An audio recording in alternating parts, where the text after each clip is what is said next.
Makanya menurut gua di kripto atau blockchain tuh kalau ada yang ngaku expert harus dipertanyain sih. Iyalah. Expert tuh dalam hal apa? Besok aja narasi udah bisa berubah. Iya, betul. Besok tuh udah beda lagi gitu. Lu mau jadi expert di blockchain, nggak ada expert yang benar-benar kayak dulu kita lihat satu orang profesor tuh wah gila banget ya. Gitu. Profesor dia tahu semuanya lah gitu. Kalau di blockchain, di Web3, di kripto tuh nggak ada sih menurut gua.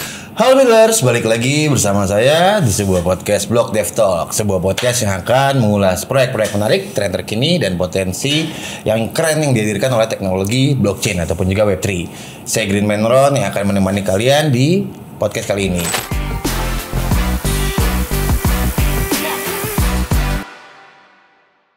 Nah, kali ini kita kedatangan tamu yang luar biasa nih, seorang CMO atau Chief Marketing Officer dari Toko Kripto. So, tanpa berlama-lama lagi, mari kita sambut Mas Wan Iqbal.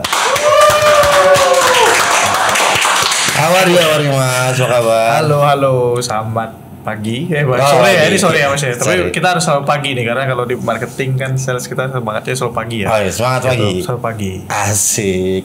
Kayaknya agak padat nih hari ini ya. Ya. Lumayan. Emang padat terus lah ya. Ya begitulah ya. Kita menuju bulan kan. Jadi harus sibuk. Makin lama sasa sibuk lah ya. Selalu sibuk. Harus kelihatan sibuk dimanapun ya. Nggak ada apa-apa juga pokoknya sibukin aja. Ajar terus.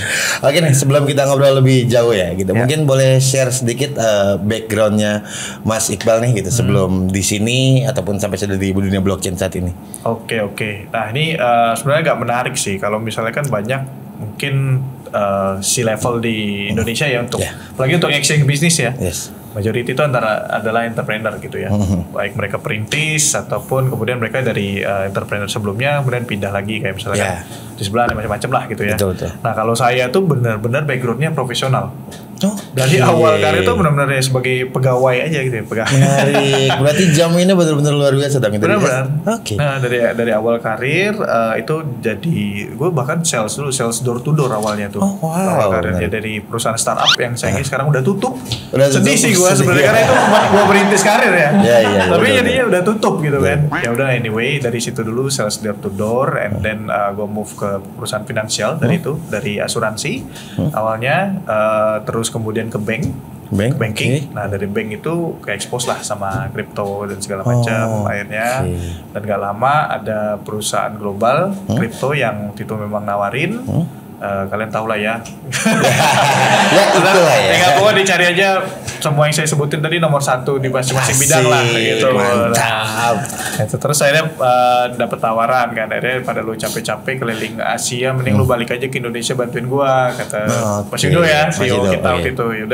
Ya udah deh gitu kan. Akhirnya kayaknya kerjaan gua pun udah hampir selesai waktu itu. Jadi akhirnya pas sisi mikir juga ya udah balik ke Indonesia deh. Waktu itu bantuin dia untuk pegang toko kripto.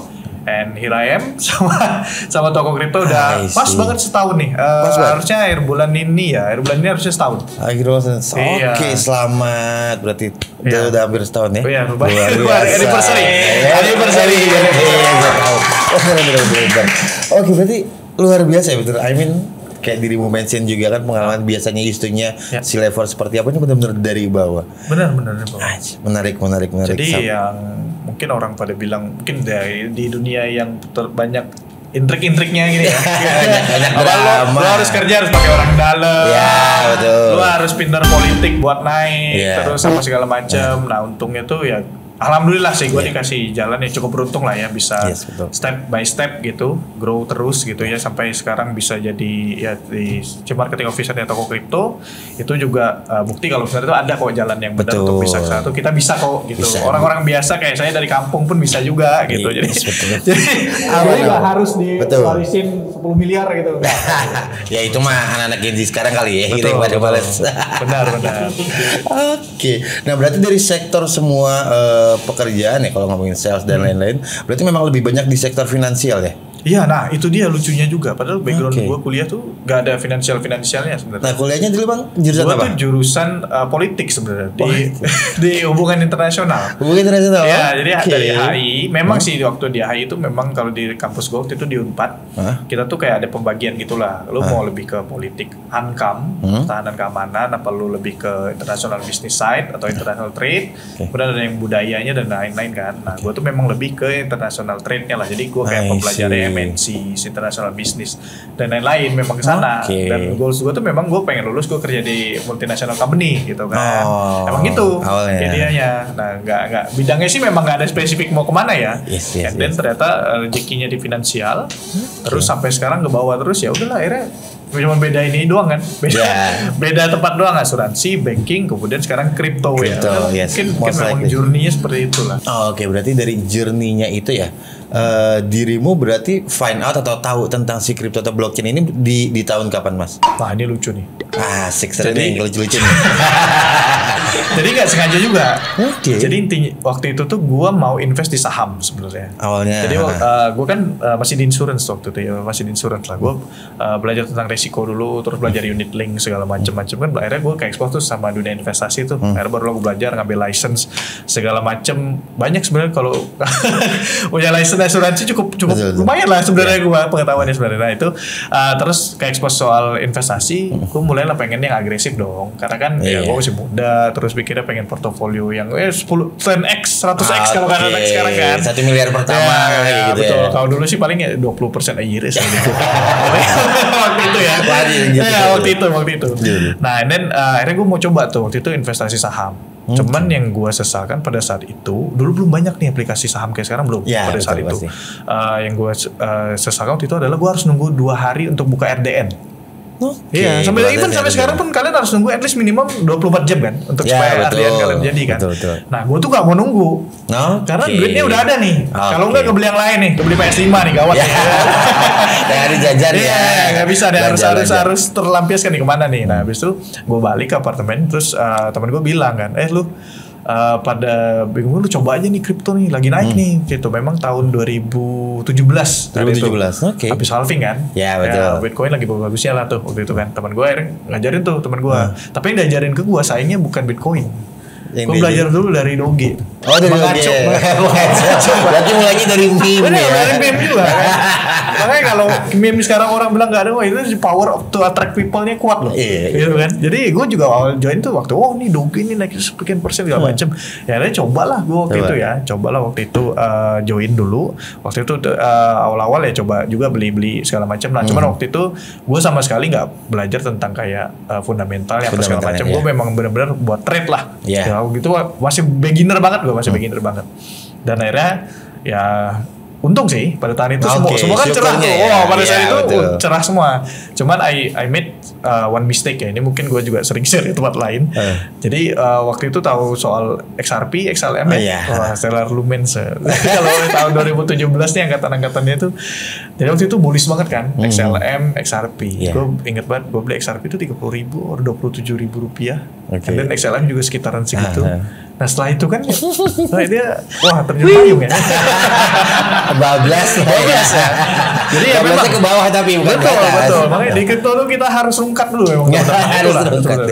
Jadi karena di situ akhirnya ya udah karena udah nyemplung kan, dan padahal tadi tuh gue bullish banget kayak XRP karena kan gue di finansial tuh. Jadi salah satunya narasi yang gue pelajari setelah Bitcoin lah ya.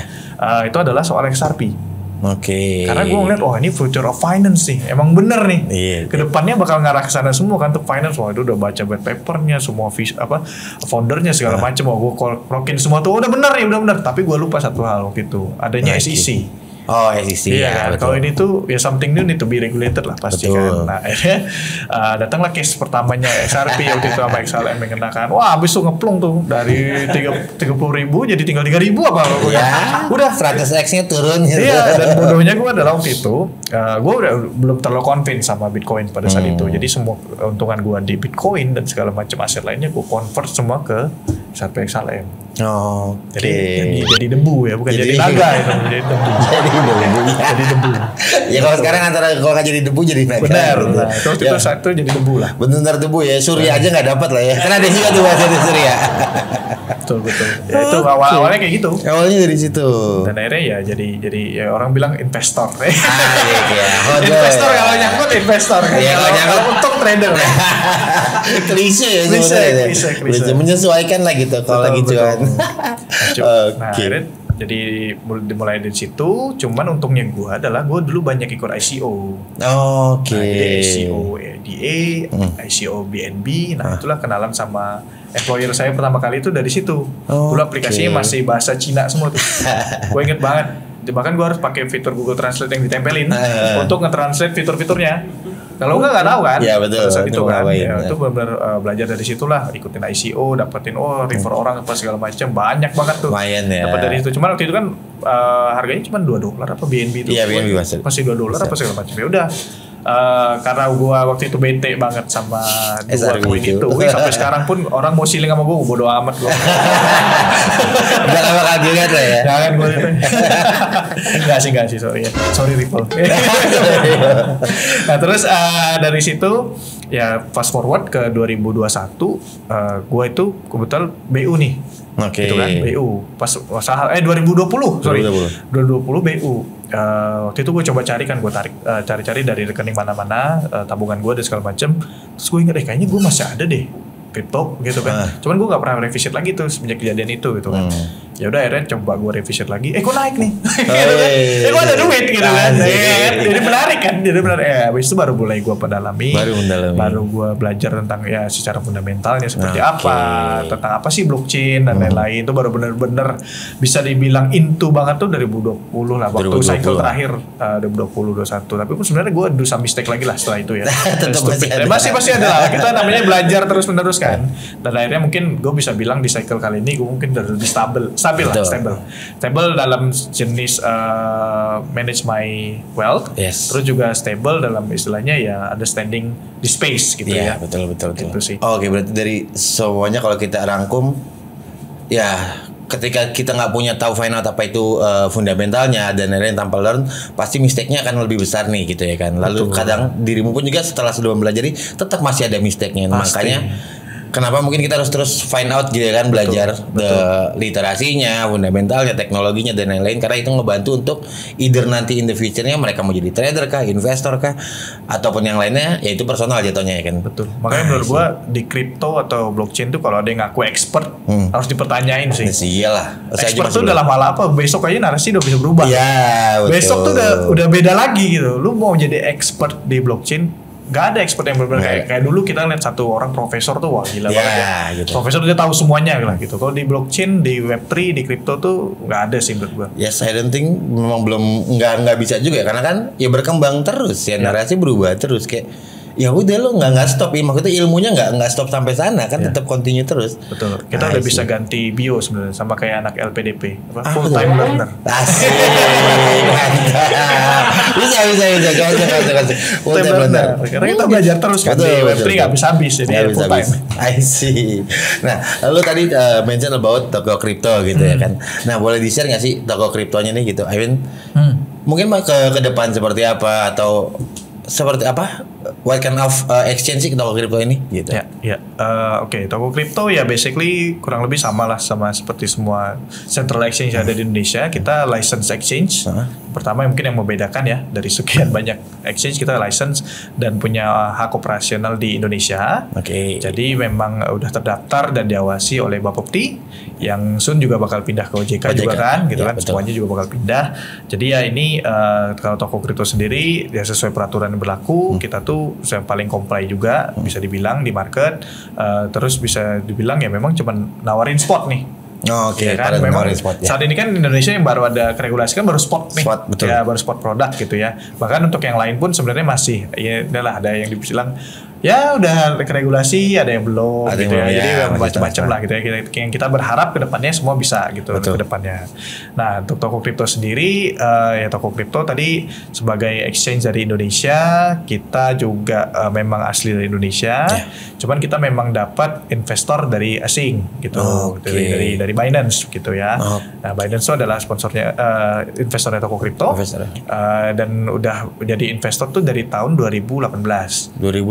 2018. Oke. Iya, 2018. Cuman baru saja kemarin di 2022 itu Binance menambah hak kepemilikannya lah. Investasinya. Jadi tambah besar gitu ya kepemilikannya gitu. Jadi kalau misalnya orang bilang Binance ada di Indonesia ya toko kripto sebenarnya. Gitu. Karena makanya memang logonya juga kemarinan juga baru nongol ada timbul Binance itu kan baru di 2022 itu kan. Iya, setelah menambah itu. Betul. Kan sekarang udah nggak ada tuh. Sebenarnya bukan kita hilangin sih karena tadinya mungkin nggak jadi perhatian lah karena gue orang marketing kan, gue butuh satu yang estetik juga. Ini banyak logo berapa sih logo lagi, jadi gue rapingin lah sebenarnya gitu sebenarnya. Tapi ya Binance masih involved sebagai pemegang sahamnya toko kripto. Gitu. Berarti memang sebenarnya udah dari 2018. Cuman kalau dari bahasa brandingnya baru mulai di 2022 itu kan orang jadi mengira kan wah baru masuk nih Binance-nya nih gitu. Karena jujur aku pun ngiranya seperti itu. Gitu. Kalau setahu gue sih emang dari dulu ya. Mungkin karena dari orang dalam ya. Ordal sih ngeliatnya sih kayak nggak ada berubah gitu ya sama aja. Betul. Nah, makanya gue bilang dari sisi branding marketingnya di luar kan orang jadi ngerasanya wah udah masuk nih Binance ini gitu. Berarti di Indonesianya adalah toko kripto nih Binance Indonesia. Dan bisa kita bilang lah ini juga dari kan saya juga bos-bos saya semua di Binance saya. Bisa dibilangnya mereka juga fully fokus on toko kripto sih. Gitu. Jadi Indonesia memang fokusin marketnya adalah toko kripto.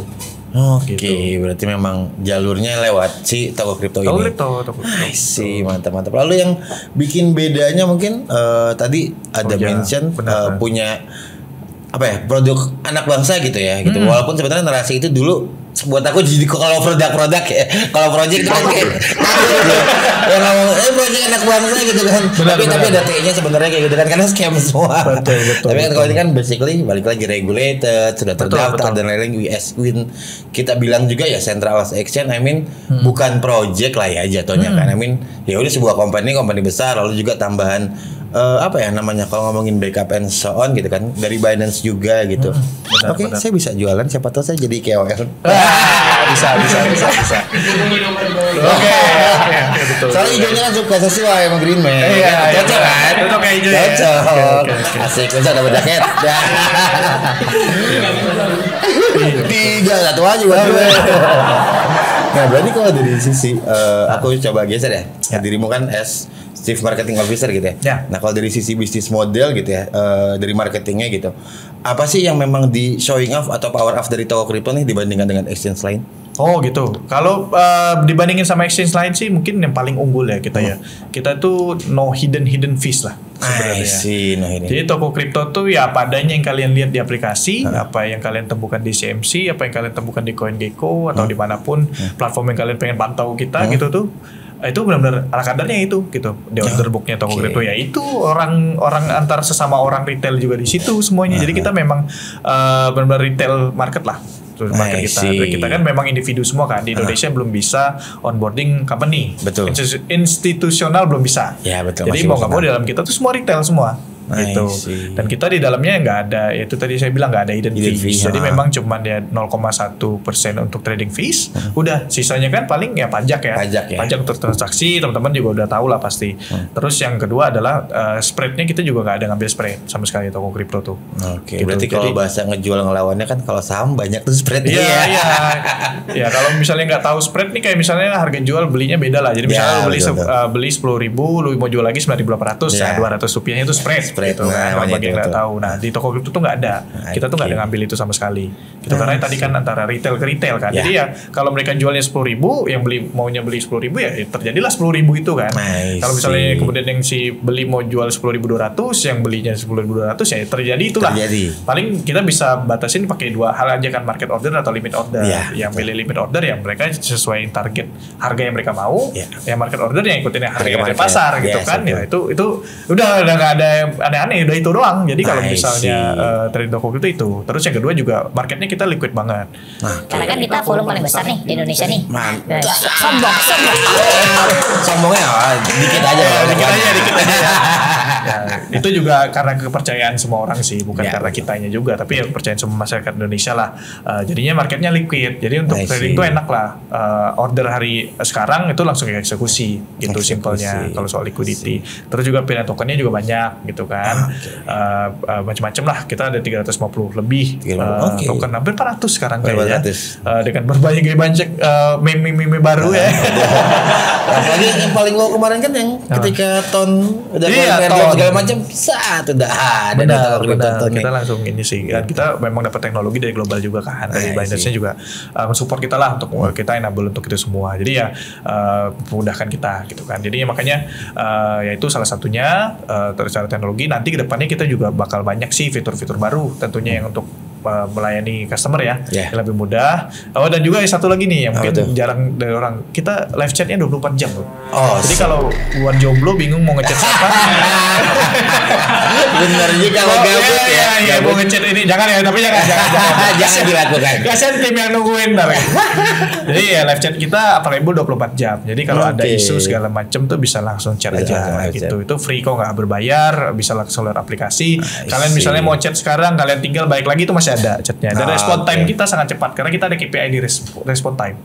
Gitu. Jadi harus cepat gitu. Kan kalau yang standarnya tuh kalau ngubungin CS gitu kan, kita tinggal padahal mereka balasnya lama, kita tinggal semenit udah di-cut lagi kan. Betul. Ngulang lagi. Betul. KPI kita tuh sekitar 5 seconds.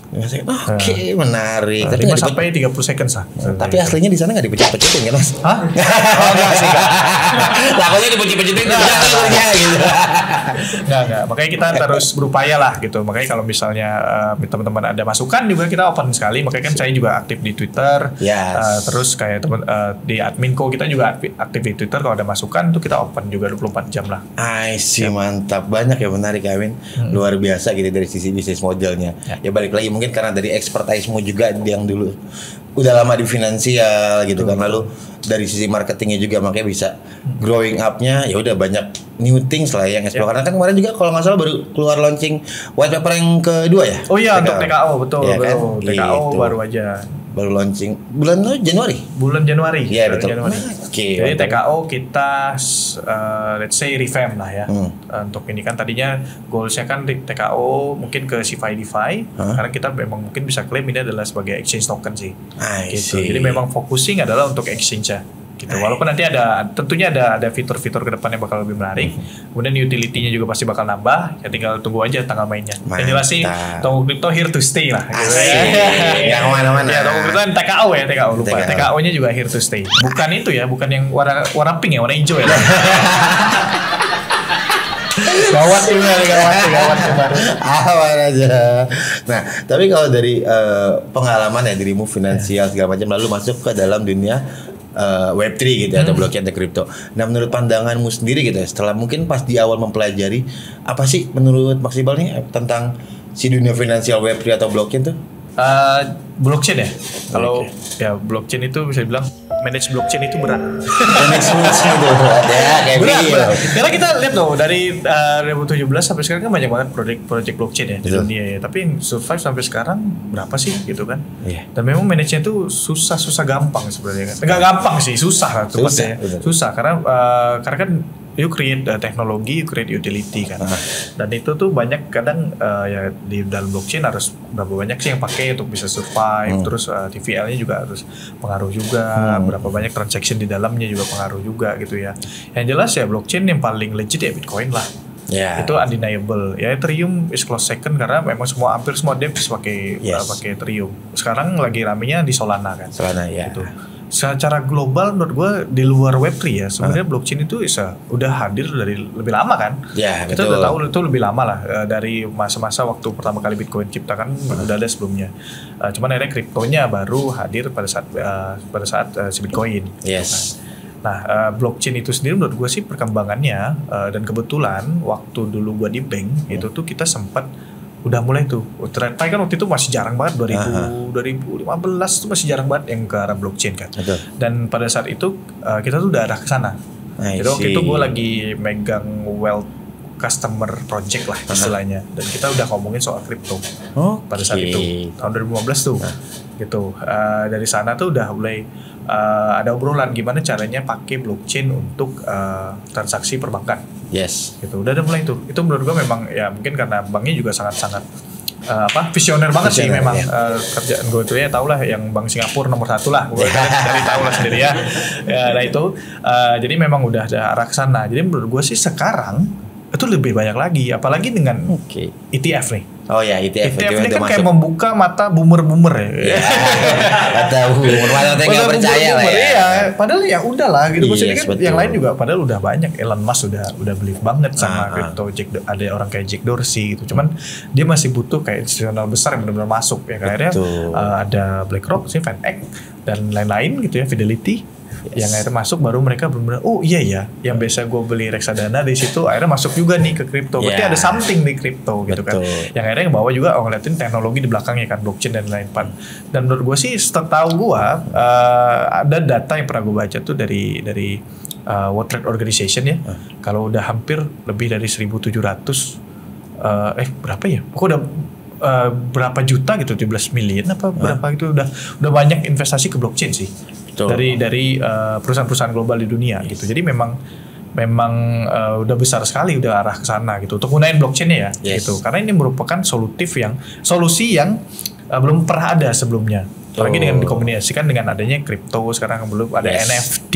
Iya, belum lagi. Walaupun di Indonesia NFT mungkin masih dianggap abu-abu ya, ada yang nganggap itu bagus, ada yang nganggap itu apa nih scam project dan lain-lain. Padahal NFT is as a tech gitu. It's already very big solution sebenarnya. Benar kan? Betul. Bahkan untuk narasi sekarang pun ada NFT on Bitcoin. Iya kan? Ada. In ordinals dan lain-lain gitu kan. Sebenarnya itu merupakan pencapaian luar biasa loh kalau kita. Benar, improvement yang sangat-sangat luar biasa. Cuman memang belum mungkin pelan-pelan lah, apalagi nanti ada AI segala macam.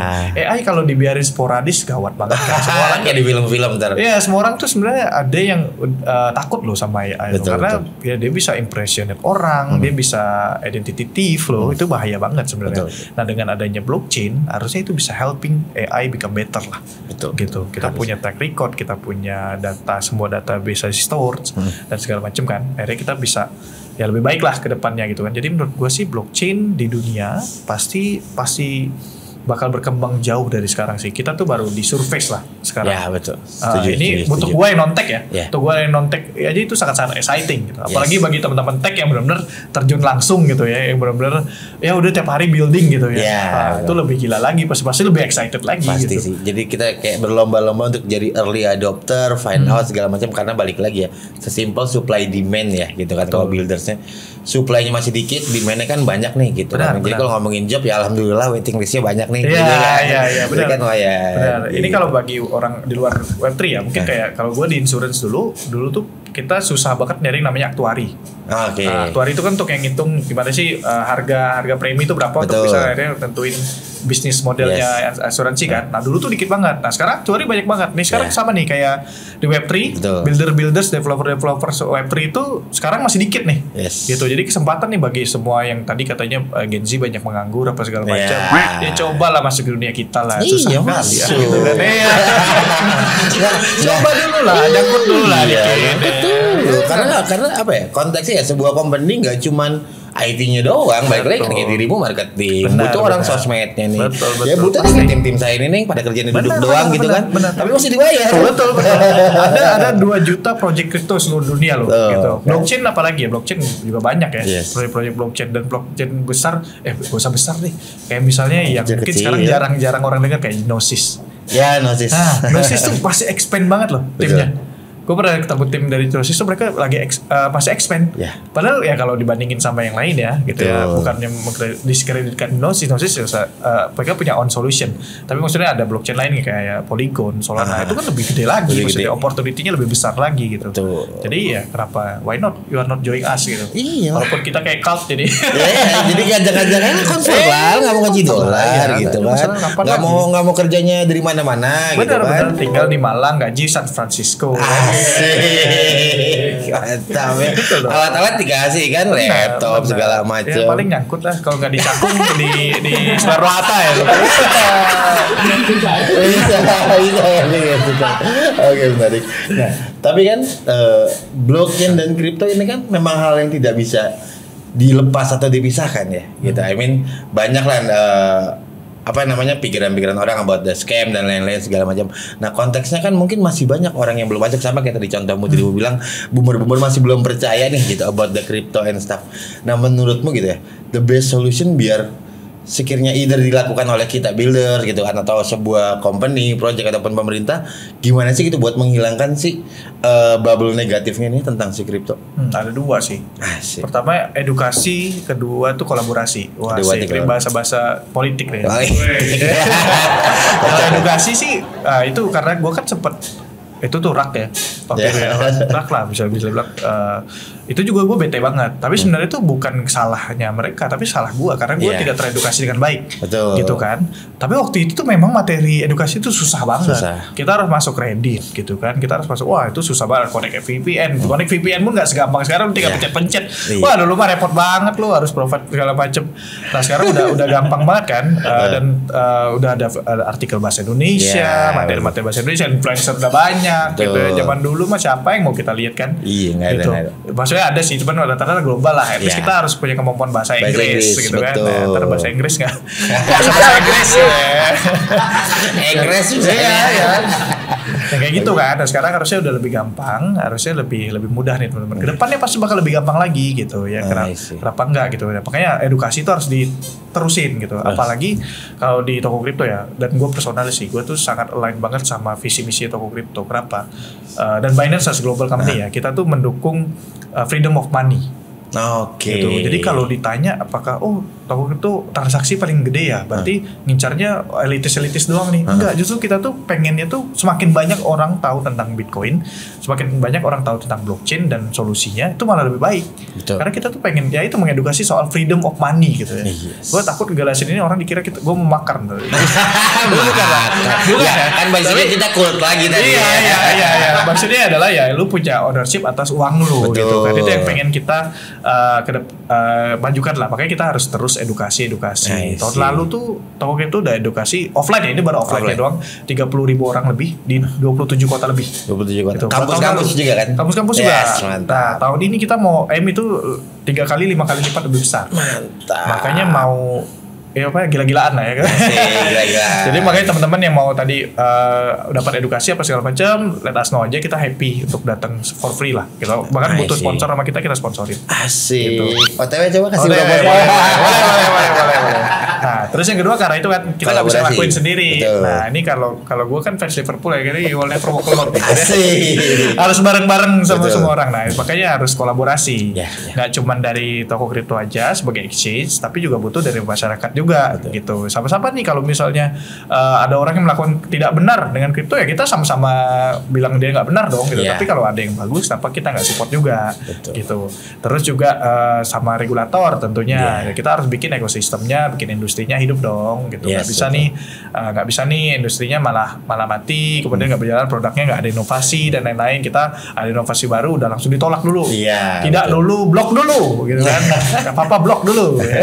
Blok dulu kalau udah nggak ngambek baru di unblock. Iya, makanya kan nggak bisa dong kayak gitu kan. Harusnya ada mediasi, ada open kan kita negara musyawarah ya, harusnya lebih open untuk dialog gitu ya, harusnya diskusi dan lain-lain. Makanya kolaborasi itu banyak lah. Terus juga pengusaha-pengusaha di Indonesia gitu.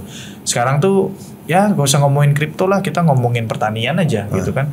Kalian coba lihat deh supply chainnya pertanian tuh ribet banget. Wah sih, ribet banget. Padahal kan bisa kebantu lebih mudah tracking dan lain-lainnya tertata dengan rapi dengan kalau aja menggunakan blockchain. Betul. Transparansinya pun juga ada. Betul, tapi banyak yang nggak tahu kan. Ya, banyak yang taunya ini scam aja, ini itu ya karena banyak yang manfaatin juga memang betul. Tapi satu sisi ya kalau kenapa nggak kita cari tahu lebih lanjut gitu kan. Makanya harus kolaborasi dari semua pihak gitu. Ya gimana coba? Gue juga punya cita-cita punya kebun by the way gitu. Jadi makanya ada interest ke pertanian. Gue pengen punya kebun di sebelahnya di bundarannya Mandarin. Jadi bundaran HI kebun jengkol. Ya. Gue kira mau bikin kebun lain gitu kan. Tapi bayangin punya kebun jengkol di bundaran HI. Ya. Berapa tuh? Amazing. Gak rasa udah banyak kita ngobrol sama Mas Wan Iqbal. Mungkin bisa dikasih some sort of like close statement buat teman-teman builders kira-kira apa yang mau disampaikan either dari dirimu personal ataupun under toko kripto? Ya, kalau untuk teman-teman builders ya jelas lah ya kalian adalah tulang punggung industri ini gitu. Jadi dari saya dan toko kripto dengan senang hati untuk berkolaborasi. Jadi kalau teman-teman semua mau kolaborasi bareng toko kripto ataupun mau dengan saya itu kita open lah our DM slot in your DM ya. Tinggal slot in your DM ya, tinggal bilang aja kebutuhan apa ataupun ada masukan untuk toko kripto ke depannya ada apa yang harus kita lakukan, itu boleh banget sih.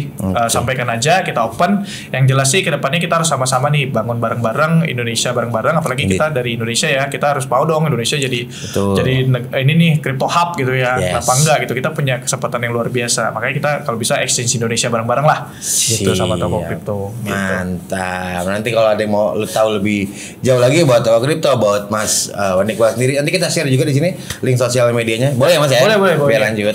Asik. Oke, so terima kasih banyak lagi Mas Wanikwa udah mampir ke podcastnya Blok Dev. Terima kasih juga buat teman-teman builders sudah selalu setia untuk menonton podcast kami. Jangan lupa untuk terus mengikuti perkembangan dunia Web3 dan juga blockchain bersama Blok Dev ID. Bisa mampir di sosial media kami ataupun juga di website kami blokdev.id. Mari kita belajar bersama dan terus serta ikut membangun dalam perkembangan dunia Web3 dan juga blockchain khususnya di Indonesia. Saya Green Man Ron, izin pamit di podcast kali ini. See you builders. Terima kasih banyak. Mantap, saya suka.